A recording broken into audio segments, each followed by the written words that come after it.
Good morning everyone, welcome to Vishesh physics classes. आज आपका mechanics and oscillation में unit first chapter number first का second class है। आपको फर्स्ट क्लास अच्छे से एक्सप्लेन की है तो आपको समझ में भी आई होगी। आज का टॉपिक रहेगा अपने पास inertial and non inertial frame of reference. जड़त्वीय और अजड़त्वीय निर्देश तंत्र क्या होता है उससे रिलेटेड बात करेंगे। तो आज अपना जो टॉपिक है वो है अपने पास inertial frame of reference and non inertial frame of reference. तो इसके बारे में अपन को स्टडी करनी है कि इनर्शियल नॉन इनर्शियल क्या होता है। वैसे तो आपने देखा है कि फ्रेम ऑफ रेफरेंस की स्टडी की है अपन ने, तो अपन ने कुछ टॉपिक्स देखे थे। तो वो टॉपिक्स ये थे, फर्स्ट देखा था अपन ने स्टेट के बारे में, जो अपन ने मोशन स्टेट क्या होती है, रेस्ट स्टेट क्या होती है, इसके बारे में डिस्कस किया था। सेकंड देखा था अपन ने पोजीशन ऑफ ऑब्जर्वर की, पोजीशन ऑफ ऑब्जर्वर के बेस पे कौन सी वस्तु उसको रेस्ट में दिखती है और कौन सी किसी के रिलेटिव या रिलेटिविटी के रेस्पेक्ट में गतिशील दिखती है, वो डिस्कस किया था। फिर अपन ने देखा था कि फ्रेम ऑफ रेफरेंस में आर कैसे निकालते हैं, वेलोसिटी कैसे निकालते हैं, एक्सीलरेशन कैसे निकालते हैं, मोमेंटम कैसे निकालते हैं, ये सारी चीज़ें डिस्कस की थी। आज अपन जो देखने वाले हैं वो है इनर्शियल फ्रेम ऑफ रेफरेंस कि इनर्शियल फ्रेम ऑफ रेफरेंस क्या होता है। तो फर्स्ट तो बात करते हैं, इसको अपन को हिंदी में कहा जाता है जड़त्वीय निर्देश तंत्र। क्या बोलते हैं हिंदी में इसे? जड़त्वीय निर्देश तंत्र। ये वाली जो क्लास है वो हिंदी इंग्लिश बाई लैंग्वेज के लिए है, जड़त्वीय निर्देश तंत्र। यदि कोई हिंदी वाला है तो उसको भी आना चाहिए, जो इंग्लिश वाला है उसको भी कोई दिक्कत नहीं आएगी। तो देखो, इनर्शियल फ्रेम ऑफ रेफरेंस जड़त्वीय निर्देश तंत्र होता क्या है। यदि मैं कह दूँ कि आपके पास कोई भी एक्सटर्नल फोर्स है वो जीरो है, यानी मैं कह सकता हूँ यहाँ पे कि यहाँ पर क्या होगा आपका एफ एक्सटर्नल, यानी कोई भी बाह्य बल उपस्थित नहीं है, यानी एफ एक्सटर्नल कितना है अपने पास, जीरो है। यदि एफ एक्सटर्नल जीरो होता है तो मुझे पता है कि according to Newton second law के बेस पे मुझे क्या पता है, न्यूटन सेकेंड लॉ ये बताता है अपने पास कि एफ इज इक्वल टू क्या होता है अपने पास M A. Newton second law क्या डिफाइन करता है कि अपने पास एफ इज इक्वल टू क्या होता है अपने पास एम ए, यही होता है अपने पास। तो मैं लिख सकता हूँ कि यहाँ पे M A is equal to क्या हो जाएगा अपने पास, जीरो हो जाएगा। अब क्या मास यहाँ पे जीरो हो सकता है क्या? मास तो जीरो पॉसिबल नहीं है। मास क्या अपने पास नॉट पॉसिबल, क्योंकि मास को अपन कभी भी जीरो नहीं कर सकते, क्योंकि कोई पार्टिकल है और वो बता रहा है जिसका मतलब कुछ ना कुछ मास तो होगा। तो फिर यहाँ पे जीरो क्या होगा अपने पास, ए होगा।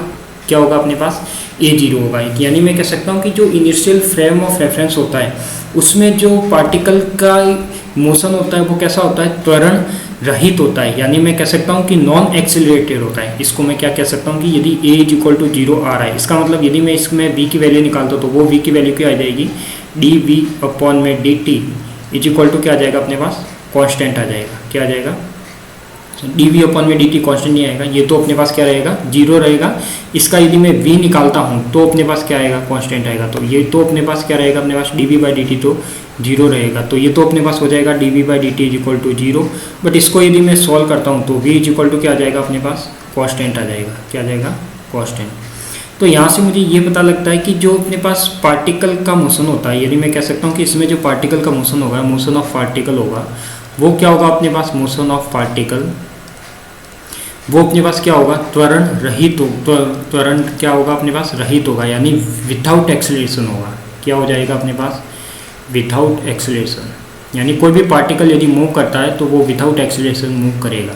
क्या करेगा, विदाउट एक्सीलरेशन मूव करेगा। यानी इसमें मैं कह सकता हूँ कि विदाउट एक्सीलरेशन का मतलब यहाँ पे ए की वैल्यू क्या होनी चाहिए अपने पास, जीरो होनी चाहिए। ठीक है, तो एक तो इसका मेन जो इम्पोर्टेंट रीजन है वो यही है कि अपने पास इनिशियल फ्रेम ऑफ रेफरेंस की बात करते हैं तो अपने पास इनिशियल फ्रेम ऑफ रेफरेंस में क्या आता है कि यदि एफ एक्सटर्नल यानी मैं लिख सकता हूँ कि यहाँ पे क्या है अपने पास, बाह्य बल शून्य है।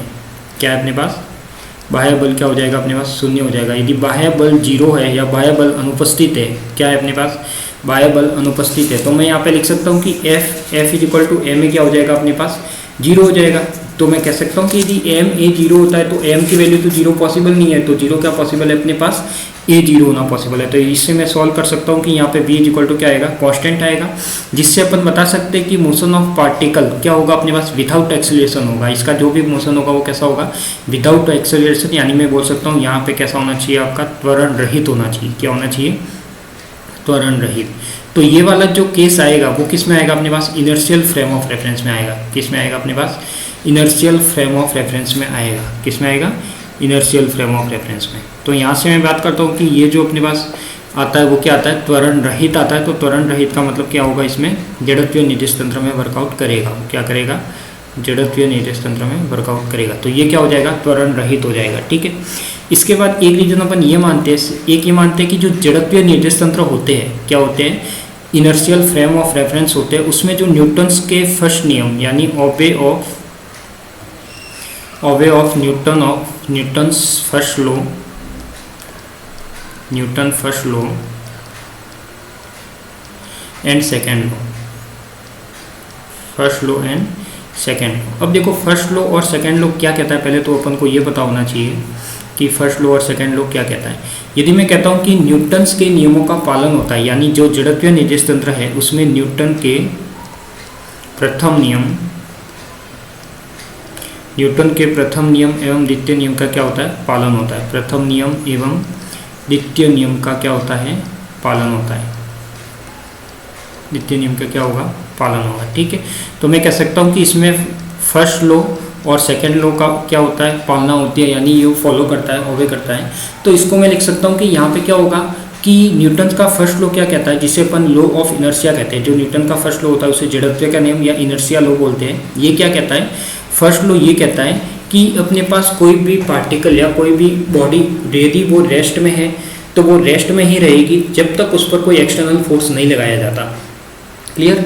और यदि कोई बॉडी मूव कर रही है तो वो मूव ही करती रहेगी जब तक उस पर कोई एक्सटर्नल फोर्स नहीं लगाया जाए। तो फर्स्ट लॉ तो अपना न्यूटन्स का ये कहता है कि यदि कोई बॉडी मूव कर रही है या रेस्ट में है तो वह जब तक मूव करती रहेगी या जब तक रेस्ट में रहेगी जब तक उस पर कोई एक्सटर्नल फोर्स वर्कआउट नहीं करे। सेकेंड लॉ कहता है अपने पास कि मोमेंटम में चेंज यानी F प्रोपोर्शनल क्या बताता है, dp/dt बताता है। और इसको मैं क्या लिखता हूँ, F = ma भी प्रूव कर सकता हूँ। तो यहाँ पे dp/dt का मीनिंग है कि अपने पास change in momentum with respect to time is proportional to F।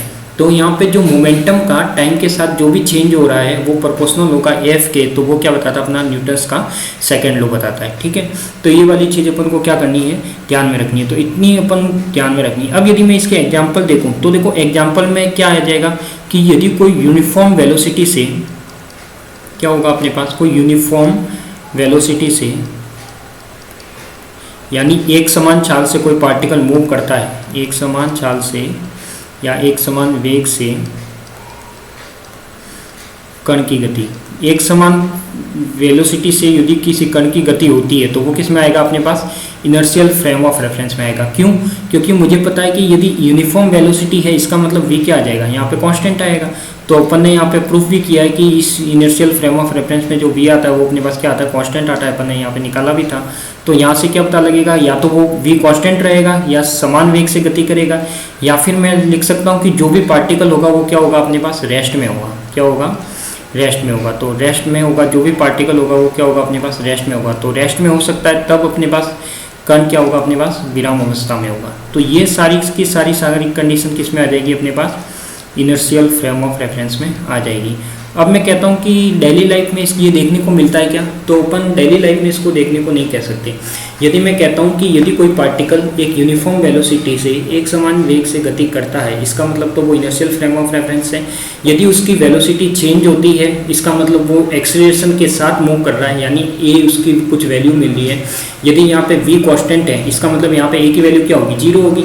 यहाँ पे रेस्ट पार्टिकल है इसका मतलब इसकी भी a की वैल्यू क्या होगी, 0 होगी। इसका मतलब मैं कह सकता हूँ कि ये सारे के सारे किस में आएंगे, अपने पास इनर्शियल फ्रेम ऑफ रेफरेंस में आएंगे। ठीक है, तो ये पूरा का पूरा जो कंसेप्ट आएगा वो किसका आएगा, इनर्शियल फ्रेम ऑफ रेफरेंस का आएगा। अब अपन देखते हैं कि इसमें जो भी पार्टिकल होते हैं वो नॉन इनर्शियल में कैसे मूव करते हैं। तो अपन देख सकते हैं कि यहाँ पे नॉन इनर्शियल की यदि मैं बात करूँ, किसकी बात करूँ, नॉन इनर्शियल की, तो इसमें यदि मैं एक इनर्शियल फ्रेम ऑफ रेफरेंस में ये दो एक तरह के एग्जांपल मान सकता हूँ कि या तो कोई निर्देश तंत्र या वे ऐसे फ्रेम ऑफ रेफरेंस, ऐसे मैं लिख सकता हूँ कि ऐसे फ्रेम ऑफ रेफरेंस, ऐसे फ्रेम ऑफ रेफरेंस जो या तो कांस्टेंट वेलोसिटी से मूव करते हैं, क्या करते हैं, अपने पास कांस्टेंट वेलोसिटी से मूव करते हैं, या फिर क्या होते हैं, रेस्ट में होते हैं, या फिर क्या होते हैं, अपने पास रेस्ट में होते हैं। तो ये जो फ्रेम ऑफ रेफरेंस आते हैं वो कौन से होंगे, फिर इनर्शियल फ्रेम ऑफ रेफरेंस होंगे। कौन से होंगे, अपने पास इनर्शियल फ्रेम ऑफ रेफरेंस। तो ये चीज़ें अपन को क्या करनी है, ध्यान में रखनी है। ठीक है, फिर मैं जाता हूँ non inertial frame of reference. तो अब अपन चलते हैं नॉन इनर्शियल में। अब देखो इनर्शियल फ्रेम ऑफ रेफरेंस में भी एफ एक्सटर्नल क्या था, एब्सेंट था, यानी एफ एक्सटर्नल की वैल्यू क्या थी, 0 थी। और नॉन इनर्शियल फ्रेम में भी क्या होगा अपने पास, एफ एक्सटर्नल क्या होगा, यहाँ पे भी क्या होगा अपने पास 0 होगा। तो मैं लिख सकता हूँ कि एफ एक्सटर्नल तो दोनों में क्या होता है, 0 होता है। बट इसका भी मैं यदि एम ए निकालता हूँ तो मुझे पता है कि M A is equal to तो 0 आएगा, एम तो 0 नहीं हो सकता, बट ए यहाँ पे 0 हो सकता है। बट यहाँ पे मैं कह सकता हूँ कि ये जो non inertial frame of reference है, इसमें जो ए की वैल्यू रहती है वो नॉट इक्वल टू 0 रहती है। क्या रहती है अपने पास, नॉन इक्वल टू 0 रहती है। अब ये नॉट इक्वल टू 0 कैसे रहेगी, यानी मैं कह सकता हूँ कि इसमें जो भी कण की गति होगी, क्या होगी अपने पास, पार्टिकल का जो मोशन होगा, कण की गति होगी, कण की गति होगी, वो क्या होगी अपने पास, त्वरण सहित होगी। क्या होगी अपने पास, त्वरण सहित होगी। और त्वरण सहित कब गति होती है, जैसे मैंने कुछ एग्जांपल दूंगा अभी। तो कण की गति या तो त्वरण रहित या motion of particle, motion of particle क्या होगा, विथ एक्सेलरेट होगा। क्या होगा अपने पास, विथ एक्सेलरेशन के साथ होगा, यानी ए की वैल्यू कुछ ना कुछ मिलेगी। क्या होगा यहाँ पे, विथ एक्सेलरेशन होगा। जैसे मैंने कह दिया कि कोई भी गाड़ी है, मान लो कि कोई गाड़ी चल रही थी और यदि वो अचानक सडनली ब्रेक लगाती है, क्या थी यहाँ पे, ये कोई कार, मान लो कि ये कोई बस, लो फ्लोर बस है या कोई नॉर्मल बस है जो चल रही थी, क्या थी, चल रही थी, और ये मैं इसके अंदर बैठा था, ठीक है। अब जब ये बस एक्स डायरेक्शन में मूव कर रही थी, अब इसने क्या किया, अचानक से ब्रेक लगाया। यदि बस वाले ने अचानक से ब्रेक लगाया है तो अपने ऊपर एक फोर्स लगेगा, यानी अपने ऊपर एक एक्सीलरेशन आएगा। वो कैसे मिलेगा एक्सीलरेशन, या तो आप पीछे की ओर जाते हो या फिर आगे की ओर जाते हो। तो जब भी बस अचानक से ब्रेक करती है, इसका मतलब अपन कहाँ आते हैं, आगे की ओर गिर जाते हैं या नहीं गिरते। आपने एक्सपेरिमेंट किया होगा कि बस में अपन कहीं भी भीड़ में खड़े हैं और बस वाला यदि अचानक से ब्रेक करता है तो अपन क्या करते हैं, आगे की ओर गिर जाते हैं। आगे की ओर गिरने का मतलब है कि अपने पास यूनिफॉर्म वेलोसिटी नहीं थी। पहले क्या था, अपने पास एक यूनिफॉर्म वेलोसिटी से चल रही थी, उसने अचानक से क्या किया, ब्रेक लगाया। ब्रेक लगाया तो अपने पास एक फोर्स फील हुआ। क्या हुआ, अपने पास एक फोर्स फील हुआ। तो मैं कह सकता हूँ कि यहाँ पर यदि कोई फोर्स फील होता है तो वो क्या होगा, अपने पास एक्सेलरेशन बेस पे होगा। ऐसे यदि चलती बस है, उसको यदि मैं क्या कर रहा हूँ, अचानक से रोक रहा हूँ, क्या कर रहा हूँ, यदि मैं बस अचानक से क्या कर रहा हूँ, रोक रहा हूँ, तो अपन आगे की ओर गिरते हैं। अब यदि मैं कहता हूँ कि बस यहाँ पे खड़ी थी, बस यहाँ पे खड़ी थी और बस जैसे ही अचानक से चलना स्टार्ट करती है तो अपन क्या करते हैं, अपन पीछे की ओर झुक जाते हैं। क्यों झुक जाते हैं, क्योंकि जैसे ही बस ने अचानक से क्या किया है, चलना प्रारंभ किया है। तो अपन पहले क्या थे, रेस्ट में थे, और रेस्ट से अपन क्या आ गए, मोशन में आ गए। तो वहाँ पे इसको इक्विलिब्रियम कंडीशन में आने के लिए वो फोर्स अपन को फील होता है। तो वो सारा का सारा किस में आएगा, विथ एक्सेलरेशन में आएगा। यानी इसमें क्या होगा, ए की वैल्यू नॉट इक्वल टू 0 होनी चाहिए। तो ऐसे फ्रेम ऑफ रेफरेंस जिसमें ए की वैल्यू नॉट इक्वल टू 0 होती है वो क्या होगा, non inertial frame of reference. इसमें मैं ये भी लिख सकता हूँ कि जो न्यूटन की गति के नियम है, क्या होता है, न्यूटन की गति के नियम की पालना नहीं होती। क्यों नहीं होती, न्यूटन की गति के नियम की पालना नहीं होती। इसका मतलब क्या होगा अपने पास कि does not follow, does not obey Newton's first law and second law, Newton's law. ये क्या हो जाएगा अपने पास कि यहाँ पे मैं कह सकता हूँ कि ये न्यूटन के नियम को फॉलो नहीं करता है। क्या होता है अपने पास, न्यूटन के नियम को फॉलो नहीं करता है। तो वो सारा का सारा क्या होगा अपने पास, नॉन इनर्शियल फ्रेम रेफरेंस में होगा। अब non inertial frame of reference जितने भी अर्थ है अपने पास, यदि मैं अर्थ की बात करता हूँ तो मुझे पता है कि अर्थ क्या करती है, रोटेट करती है। अर्थ क्या करती है अपने पास, हमेशा रोटेट करती है। तो अपन ने पहले वाली क्लास में भी देखा था कि अर्थ का रोटेशन होता है। तो यदि अर्थ कभी भी रेस्ट में नहीं होती, अर्थ कभी रेस्ट में होती है क्या, ये मैंने कोई अर्थ बना दी, इसका कोई एक एक्सिस ले लिया, तो ये क्या करती है, इस ओमेगा कोणीय एंगुलर वेलोसिटी से क्या करती है, रोटेट करती है। जब ये रोटेट करती है, इसका मतलब मैं कह सकता हूँ कि ये जब रोटेट कर रही है, इसका मतलब तो इसमें ये कभी रेस्ट में तो हो ही नहीं सकती, ये क्या है, मूव कर रही है। और जब भी मूव करती है तो मैं कह सकता हूँ कि अर्थ पर जो भी फ्रेम ऑफ रेफरेंस होंगे, सारे के सारे फ्रेम ऑफ रेफरेंस कैसे होंगे, नॉन इनर्शियल होंगे। तो मैं कह सकता हूँ कि यहाँ पे all frame of reference, all frame of reference is are non inertial। क्या होते हैं, जितनी भी प्रकृति में फ्रेम ऑफ रेफरेंस लेते हैं वो सारे के सारे क्या लेते हैं अपन, नॉन इनर्शियल लेते हैं, यानी वो कभी भी इनर्शियल नहीं हो सकते क्योंकि उसमें एक्सीलरेशन होता है, क्योंकि अर्थ क्या करती है, रोटेट करती है। अर्थ रोटेट करती है तो अपने पास प्रकृति में कोई भी ऐसी वस्तु नहीं है जो या तो रेस्ट में ही रहेगी या मूव करती ही रहेगी। तो अपने पास कोई ना कोई एक ही वैल्यू मिलेगी, तो वो सारा किस में आएगा, इसी में आएगा। मान लो कि एक लिफ्ट है, लिफ्ट का एग्जाम्पल सभी ने देखा हुआ है। एक लिफ्ट है, लिफ्ट जैसे ही ऊपर जाती है तो अपन यहाँ पे इस लिफ्ट में खड़े थे, जैसे ही लिफ्ट ऊपर जाती है तो अपन को एक फोर्स फील होता है या नहीं होता, होता है। यदि लिफ्ट जैसे ही नीचे आके रुकती है तो भी अपन को एक फोर्स फील होता है। तो जब लिफ्ट रेस्ट में थी, जब ऊपर जाना स्टार्ट होती है तब भी अपन को फोर्स फील होता है, यदि लिफ्ट नीचे आती है तब भी अपन को फोर्स फील होता है। यानी मैं कह सकता हूँ कि यहाँ पे एक इमेजनरी फोर्स फील होता है। क्या होता है अपने पास, इमेजनरी फोर्स फील होता है, आभासी बल फील होता है, इमेजनरी फोर्स फील होता है। यानी मैं कह सकता हूँ क्या होगा, यहाँ पे आभासी बल अनुभव होगा। क्या होगा अपने पास, आभासी बल अनुभव होगा। तो ये सारी चीज़ें किस में आएगी अपने पास, non inertial frame of reference में आएगी। तो अपन को मेन इंपॉर्टेंट ये ध्यान रखना है कि इसमें यदि मैं दोनों के डिफरेंस की भी बात करूँ तो डिफरेंस की में बात अपन कर सकते हैं। देखो एक बार इसका डिफरेंस लिख लेते हैं कि इसके डिफरेंस में क्या क्या आएगा। यदि मैं इसके डिफरेंस की बात करूँ इनर्शियल और नॉन इनर्शियल की, तो इसके डिफरेंस में क्या क्या आता है। फर्स्ट लिखते हैं अपन इनर्शियल फ्रेम ऑफ रेफरेंस। क्या हो जाएगा अपने पास, इनर्शियल फ्रेम ऑफ रेफरेंस। ये हो जाएगा अपने पास non inertial frame of reference, non inertial frame of reference. ठीक है, अब यहाँ पे अपन देखते हैं कि इन दोनों में यदि मुझे डिफरेंस करना है तो फर्स्ट तो क्या होगा, फर्स्ट डिफरेंस तो आएगा कि इसकी जो ए की वैल्यू है वो क्या होगी, विदाउट एक्सीलरेशन होगी। यानी ये क्या होता है अपने पास, विदाउट एक्सीलरेशन। यानी इसमें ए की वैल्यू क्या रहती है, जीरो रहती है। ए की वैल्यू क्या रहती है, जीरो, जिसको मैं बोल सकता हूँ कि ये क्या होता है अपने पास, त्वरण रहित होता है। तो इसमें कोई भी पार्टिकल की गति, कण की गति, निर्देश तंत्र की गति होगी वो क्या होगी, त्वरण रहित होगी। इसमें मैं कह सकता हूँ कि ये जो होता है विथ एक्सीलरेशन होता है। क्या होता है अपने पास, विथ एक्सीलरेशन होता है। यानी ये क्या होता है अपने पास, त्वरण सहित होता है। यानी ए की वैल्यू कभी भी जीरो नहीं हो सकती। यानी ये क्या होगा अपने पास, त्वरण सहित होगा। क्लियर, क्योंकि ये एग्जाम में डिफरेंस कई बार पूछा जाता है आपको एग्जाम में। सेकेंड पॉइंट अपन ये लेते हैं कि फॉलो ऑफ या ओबे न्यूटन्स फ्लो, ओबे न्यूटन्स लॉ। यानी इसमें क्या रहता है, न्यूटन्स का फर्स्ट और सेकेंड लॉ को ये फॉलो करता है।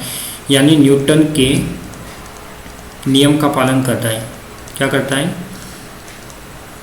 न्यूटन के नियम का पालन करता है। सेकेंड क्या हो जाएगा अपने पास कि ये न्यूटन्स के does not follow,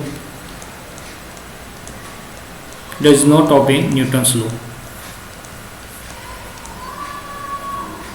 does not obey Newton's law. यानी ये न्यूटन्स के नियम की पालना नहीं करते हैं। न्यूटन्स के नियम का पालन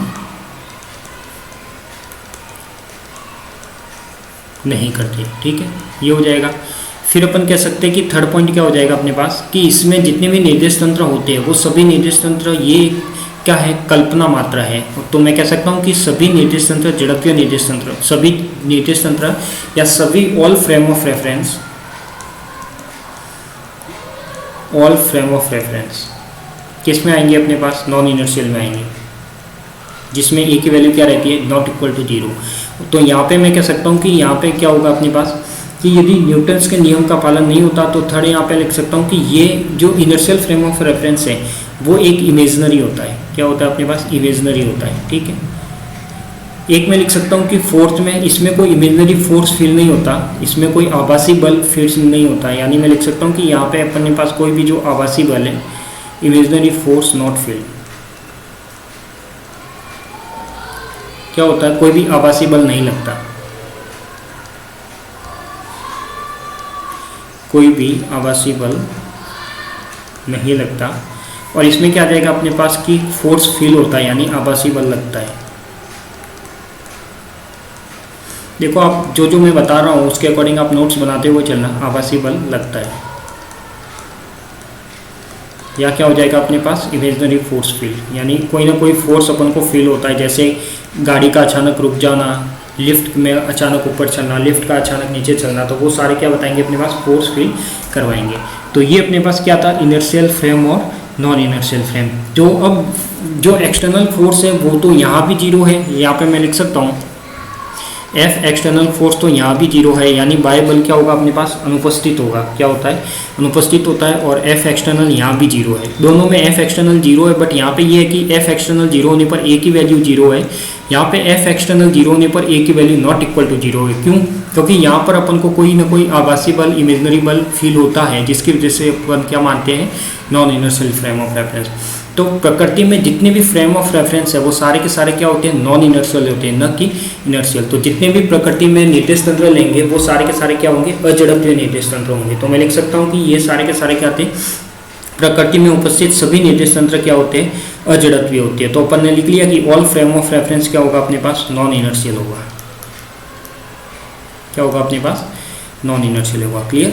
और यहाँ पे अपन लिख सकते हैं कि इसमें जितनी भी फ्रेम ऑफ रेफरेंस होते हैं या तो वो कांस्टेंट वेलोसिटी से मूव करते हैं, फ्रेम ऑफ रेफरेंस क्या होगा,